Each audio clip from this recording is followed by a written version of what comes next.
Hey guys, welcome back. In this video we are going to be working on the wind of the spin attack sound. So this is actually probably one of the most complicated sounds, so I have some notes here just in case anything goes awry. But anyways, we are actually going to just start off with one single track, and for all of these sounds we are going to be using our computer duster sound effect. So let's go ahead and listen to some of the variations we have here.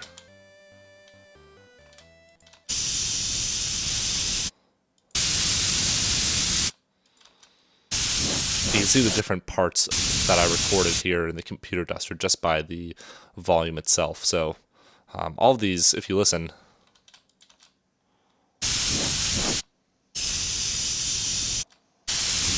have a slightly different sound to them. They all have a little bit of a frequency change or some sort of volume change, and all of them are a little bit unique from each other, and that can be used in our sound design. So we actually might need a few of these. So I'm going to actually take this entire clip here, and I'm going to drag that up above onto this new track. I don't really like that one. I don't really see that being used, so I'm going to actually take this one here. I'm going to take this one over here. And let's go ahead and drag all of these over. And we're going to create two new tracks actually. And all of these are going to be used in their own unique way. Everyone gets a chance to shine here at Blipsounds Corp. That sounds so good, doesn't it? Let's go ahead and let's just, you know what? Let's just listen to one of these on its own. Let's see what it sounds like. All right, so it goes on for way too long. Let's cut this off here and drag this guy over here because we might need it later. We'll have to start a little bit sooner, just to kind of fill out the sound a little bit. Actually, we might need this one to start off, and let's mute this guy real quick. Actually, we want this sounded, this one here, the charge sound, to go further into the spin attack. That's my mistake. So what we're gonna do here is we're actually gonna do a little bit of a cheat here. We're going to hit Alt and drag this out a little bit. And it sounds a little bit... Actually, it doesn't sound bad. I'm going to actually redo this a little bit. On the last video, I actually did apply track to take. And what I'm going to do is I'm going to select this guy here. And we are going to extend this a little bit. And then we're going to bypass the EQ and unbypass the sweeping resonant filter. And I'm going to right click again and go to apply track as new take. And now we have an extended sound here. Ooh, that's way too loud. Why was that so loud? Oh, it's because there are two of them on top of each other. So remember to bypass your sweeping resonant low pass filter. Sorry if I just bled all of your guys' ears. And let's go ahead and listen. Cool, so that's a lot better. That's much better. It's much longer, and now, because this is technically a permanent track, we can actually manipulate it a little bit more. The reason that I didn't like the way that I stretched the sound before was because there was just a little bit of some electronic digital artifacts that are created naturally when you stretch an audio file. So I just wanted to avoid that just a little bit, though shrinking is usually okay to do. So that's why I wanted to make it a little bit longer, because if I made it longer, I can always have room to downsize it. Usually that's a pretty good rule of thumb. Always make it longer, always make your file size bigger, always go for the highest quality possible, and if you need to, you can always downsize it, which is an important factor when creating audio for games, especially because you have to be efficient with your file sizes that you use. So let's go ahead and listen to that. Cool, so that actually blends in pretty nicely. We're going to drag this guy over, and let's listen. Nice, so that's actually more well-rounded. We're going to start this guy, start spinning right there, so we're going to start it just one frame before. Let's listen. Cool, and we're going to end it right after the tink sound. Cool, and along with that, I think that we need to do a few things here. We're going to normalize this one. Bring down the volume just a little bit. And it's a little bit bland in my opinion, so we are going to take a bit of this big sound here that's a little bit more in your face, and we're going to add a frequency shifter to this one. We're going to just go ahead and type in low pass. Whoops. I cannot type on my computer for some reason. Low pass sweeping filter. This is the old one, this is the new one. And we are going to slowly rise it again, like we did the last one. Let's go ahead and listen to that. So that sounds pretty good, actually. I'm going to extend it a little bit, because I want it to have a slower build-up.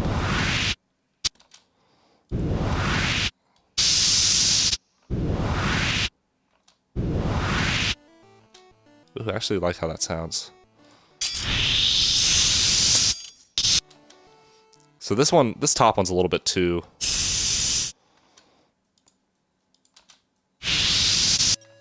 This top one is taking a little bit more priority over the bottom one, so I'm actually going to try something. I'm going to try swapping these audio files here. See how this sounds. Nah, didn't really do what I hoped it would. I was hoping because this was higher pitched, you would be able to hear this charge. And you can hear that it actually kind of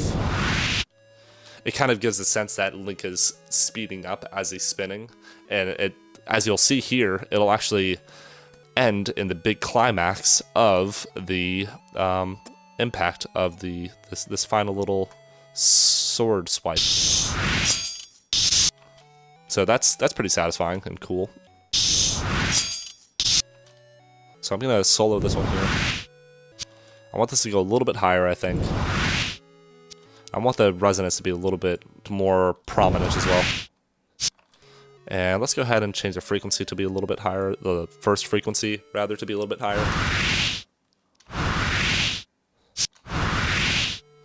I actually really like that effect, and that'll turn out really well throughout the rest of the sound. So I'm going to add one more little sound here. Let's try this last computer duster bit, and let's go ahead and listen to this on its own. So I'm actually going to take this one here, and I'm going to add another low-pass filter. You'll see a lot of, this might be the last one, we'll see. And I'm going to do something really cool with this, and I'm actually going to use this not to make any sort of charging sound, but to actually quickly modulate the sound so that it goes loud and quiet really fast. So as you may hear, it goes really quiet and then really loud, and it gets really high pitched and really low pitched. But if we take out this resonance all the way and we change this to 1, we'll be able to hear the full spectrum of the resonant low pass filter. Let's put this all the way down to 20 and 20. So you'll hear, let's extend this a little bit so we can hear the full spectrum of it. You'll hear that actually it gets really loud in volume and then slowly gets quiet in volume, loud in volume, quiet in volume. So we're actually going to resemble our spin attack in this way. So we can actually drag the sweep time all the way down to 0.1, and if we listen, we have a cool little spin sound effect, and it actually lines up pretty well with our spin attack. So we're going to go ahead and listen to those two together. Ooh, nice. Okay, that's turning out really well. Oh, that's awesome. Okay. This one doesn't need to be affected as much. I think I'm going to also try taking the sweeping resonant low pass filter from this one and dragging it on top of this one as well. Let's see how that sounds. Cool, so now it kind of gives more of a sense that it's building as well with the other ones. So I'm going to actually change the frequency of the second one here so that it actually goes a little bit faster, a little bit more high-pitched. And I want this to go a little bit faster as well. I'm going to change this to 3 seconds so that it gets from the first frequency to the second frequency a little bit faster. Again, I feel like this might be getting lost on some people, so please don't hesitate to ask any questions that you might have. I want to help you guys learn this as best as possible, so feel free to just ask us in the Discord. We're happy to talk and answer any questions that you have. So let's continue listening. Let's listen to it without it. I like how it sounds, but I'm not sure if it's the right... I'm not sure if it's the right... I don't know if it's right. I don't know if I like it. So we're just going to leave it there for now, just in case, and we can play with it a little bit later. Let's go ahead and listen.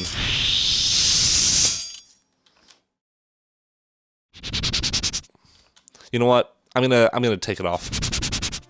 Because I think I did want them to both have that little high-pitched sound, but when I listen to them both together, they both kind of just blend together a little bit too much. But if I isolate, if I remove this one, they both they blend together a little bit better, and they both kind of maintain their identity, but you can hear them both on their own, but they blend together a little bit better. And it's really weird to describe it in that way, but they don't muddy each other up. They don't, like, you can hear each one a little bit more clearly, and it makes a more clean and satisfying sound. And let's put in this last guy here, this last sound. That's a little bit too high pitch. I'm not really liking that sound right now. So what I'm going to do to this one is I'm going to actually add an EQ, and we're going to do this little trick that we've used a couple times here where I cut out the higher frequencies to blend it into the back of the sound a little bit. And I'm going to cut out just a little bit less here. And I'm also going to boost the lower frequencies here.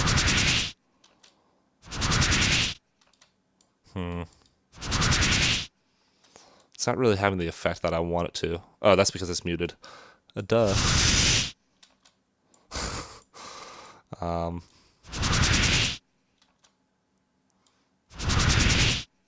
Okay, cool. So I wanted to add that little, this has a lower sound to give it a little bit more power to the sound. Because if I cut out the EQ, or cut out this specific band, which you can do right here, you'll see that it removes the lower frequencies. You can't really hear the low end, but once I enable it, if you're not using headphones, you might not be able to hear it, but it really enhances the sound quite a bit, and it gives a little bit more power to the spin attack itself. So let's go ahead and listen. I think that might be good, actually. Yeah, let's listen to it all together. Very cool, very cool. These three sounds they still blend together a little bit too much. So I'm actually going to lower the volume of this one and lower the volume of this one because I want the spin attack to be, the spinning itself to be the loudest thing in this sound. And I'm also going to add, oh, we can remove this guy here because it is bypass and we're not using it. I'm going to actually add an EQ and raise the higher frequencies a little bit, just because, as we know, raising the higher frequencies will help it cut through the mix a little bit better. Nice! That actually might be exactly what I was looking for. Okay, not bad.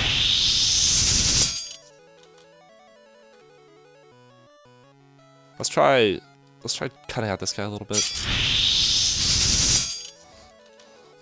I'm gonna try taking out these fades just a little bit. And I'm gonna change this type of fade to be a straight fade.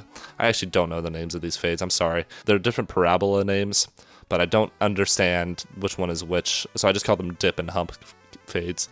I think I've heard those as industry terms before, but I know that there's a more scientific word for them. So let's go ahead and listen again. Okay, that actually might have fixed it. Cool. Okay. So there were two things that I wanted to do there. I wanted to make sure that these two sounds, the charge up and the spin itself, had its own place and they had a different enough part to the sound. So like if I didn't want them to blend into each other too much, I guess. I wanted them to have a distinct part to each of them, which will help kind of tell our sound design story a little bit better, I guess. Nice. That turned out really well. That turned out a lot better. I actually used 4 different tracks for this wind of the spin attack from before, but I didn't need it, clearly. Although, let's try adding one more, actually. I think that I want to see what happens if we add another layer here. and we just add an EQ to it. And we cut out the lower frequencies, and we increase the 5K range. Ooh.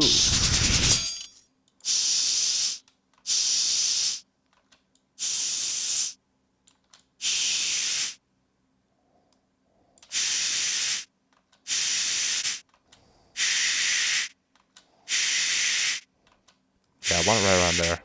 You'll see that sometimes as I'm editing these sounds, I'll just sit there, listen, and play around with the sound a little bit. And that's because I'm going off my ears. It really doesn't matter what I'm doing here.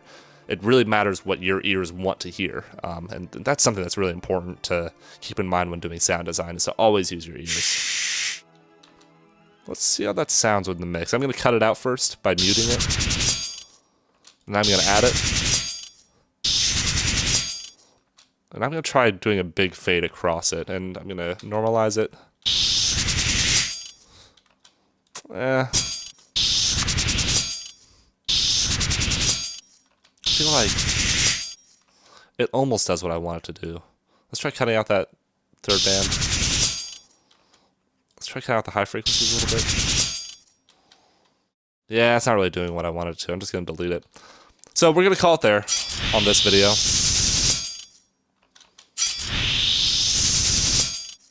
Ooh, there is one thing though. So if we play it back here versus... So we were playing it from right before the sound. And if we play it back here, you'll hear that actually decreases in pitch. And this is because of what we learned earlier with our low frequency resonant filter. So I'm going to go ahead and extend this a little bit.